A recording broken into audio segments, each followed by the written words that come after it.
साबुदाण्याचे थालीपीठ करणार आहोत। त्यासाठी आपण प्रथम बटाटा खिसून घेऊया। थालीपीठामध्ये बटाटा एक जीव होतं म्हणून खिसून घ्यायचा आहे। या बटाट्यामध्ये आता आपण शेंगदाण्याचं कूट ॲड करून घेणार आहोत। आता आपण याच्यामध्ये हिरव्या मिरचीची पेस्ट ॲड करणार आहोत। अर्धा चमचा सेंधव मीठ। आता साबुदाणा टाकून घेऊया।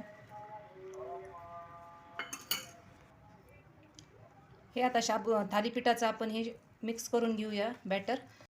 मी जाड अशी पॉलिथिन घेतलेली आहे थालीपीठ थापण्यासाठी। त्याला आपण असं ब्रशने तेल लावून घेऊया।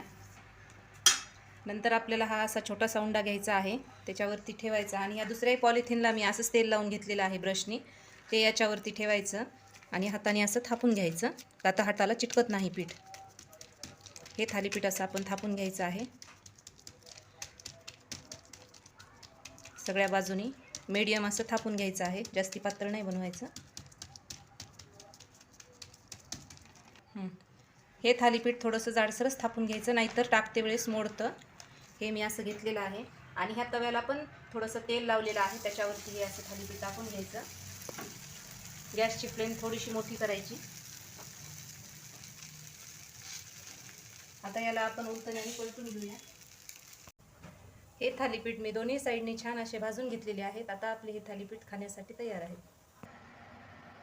हे थालीपीठ केलेल्याच उरलेल्या पिठाची आपण साबुदाणा वडी करून घेणार आहोत। हे असं पीठ घ्यायचं, याचा असा गोळा तयार करायचा, तो असा हातावरती गोल करायचा, त्याला असं चपट।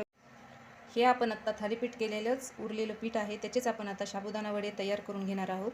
हे असं थोडंसं पीठ घ्यायचं, त्याचा असा गोळा तयार करायचा, तो असा चपटा करायचा,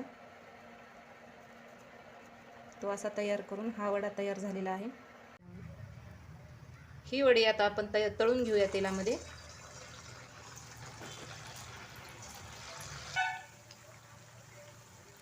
ही वडी मी अशी गोल्डन ब्राऊन कलरची तळून घेतलेली आहे।